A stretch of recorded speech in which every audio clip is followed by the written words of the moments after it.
Munster di kartu merah. Tiket Asia bisa buyar.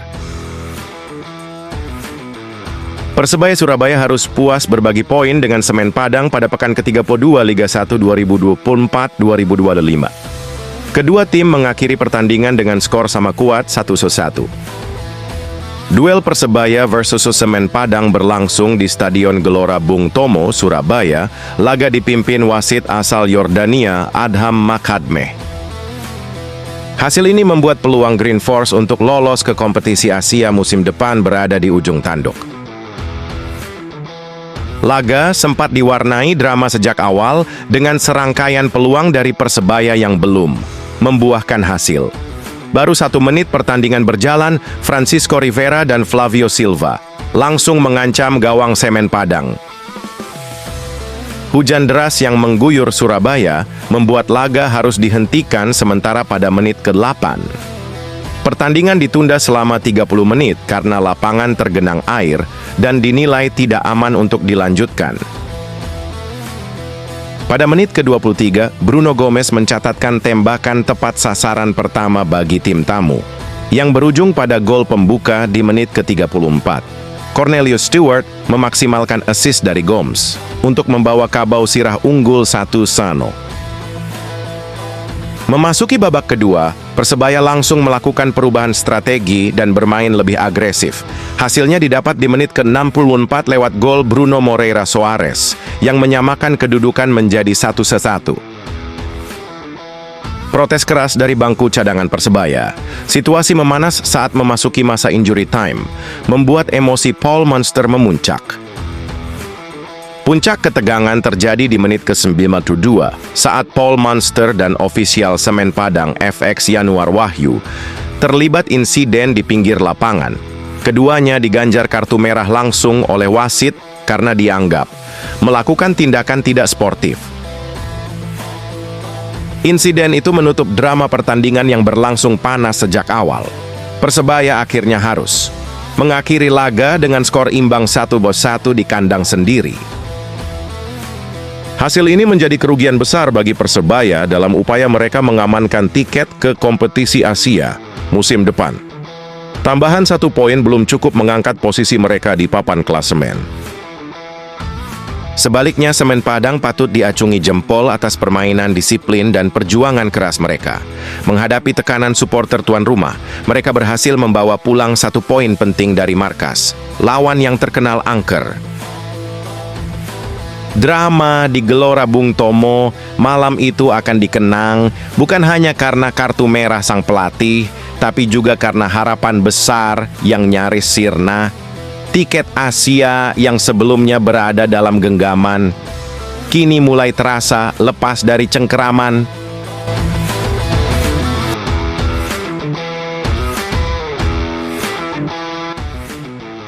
Potensi Persebaya Surabaya, pulangkan 2 anak hilang musim depan.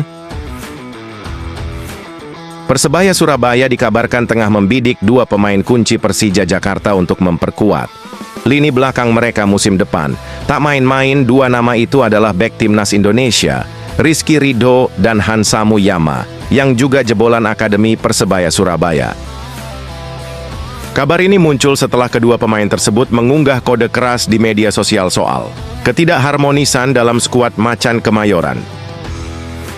Sebagai informasi, Rizky Ridho dan Hansa Muyama memang merupakan pemain yang dibesarkan oleh Persebaya Surabaya. Kepulangan mereka bisa menjadi momen reunian yang menarik, sekaligus memperkuat lini belakang tim Green Force. Namun, peluang memulangkan Rizky Ridho tidak semudah membalikan tangan karena sang pemain masih terikat kontrak dengan Persija hingga 30 Juni 2026. Jika Persebaya Surabaya serius, mereka harus menebus sisa kontrak, yang kabarnya mencapai sekitar 8,9 miliar. Berbeda dengan Hansa Muyama yang kontraknya bersama Persija akan habis pada 31 Mei 2025. Artinya, Persebaya Surabaya bisa mendapatkan Hansamu tanpa biaya transfer jika menunggu beberapa pekan lagi dengan nilai pasaran mencapai 2,61 miliar. Estimasi total nilai transfer dan gaji keduanya diperkirakan mencapai 11,3 miliar jika Persebaya Surabaya ingin mengamankan keduanya sekaligus. Meski jumlahnya fantastis, Bonek menilai investasi itu layak demi perbaikan pertahanan tim. Sinyal ketertarikan Persebaya Surabaya makin kuat setelah isu internal di Persija Jakarta makin terbuka ke publik. Dua ikon macan Kemayoran itu seolah memberi pesan mereka tak lagi nyaman dan membuka opsi untuk hengkang. Sementara di sisi lain, kabar mengejutkan juga datang dari Kapten Persebaya Surabaya saat ini, Bruno Moreira. Sebuah unggahan dari akun sepak bola Akanda Ball memicu kecemasan Bonek terkait masa depan sang pemain. Unggahan itu dibanjiri komentar dari Bonek dan Bonita yang penasaran maksud dari simbol misterius tersebut. Bahkan Bobotoh pun ikut menanggapi, mengaitkan Bruno dengan potensi transfer ke Persib Bandung. Tak sedikit netizen yang menyebut Bruno cocok jadi pengganti Ciro Alves yang dirumorkan pindah ke Malut United. Jika benar Bruno cabut, maka mendatangkan Rizky Ridho dan Hansa Muyama bisa menjadi pelipur lara bagi fans. Apalagi keduanya adalah putra daerah yang pernah mengangkat nama Persebaya Surabaya di level nasional. Kini semua tergantung manajemen Persebaya Surabaya. Apakah memang sesuai dengan strategi mereka? Dengan mengeluarkan dana besar demi reuni emosional dan pembenahan sektor belakang atau tidak? Di sisi lain, Persija juga harus bergerak cepat menenangkan suasana ruang ganti yang mulai memanas. Situasi ini tentu menarik untuk disimak jelang bursa transfer Liga 1 musim depan. Apakah Persebaya Surabaya benar-benar akan beraroma Persija Jakarta atau justru hanya jadi isu transfer semata? Satu hal yang pasti, dinamika bursa transfer kali ini membawa emosi tersendiri bagi supporter.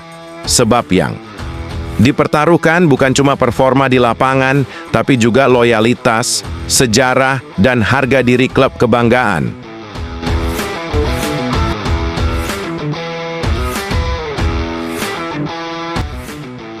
Amarah Paul Munster, peringatkan anak asuhnya, jelang hadapi Semen Padang. Persebaya fokus mematangkan penyelesaian akhir jelang menjamu Semen Padang di Stadion Gelora Bung Tomo, GBT, Surabaya. Pelatih Persebaya, Paul Munster, menyebut bahwa menu latihan ini secara khusus menjadi perhatian pada laga pekan ke-31. Berkaca dari laga melawan Persik Kediri, Persebaya membuang sangat banyak peluang. Bahkan ia menilai seharusnya ada 7-8 peluang emas yang menjadi gol.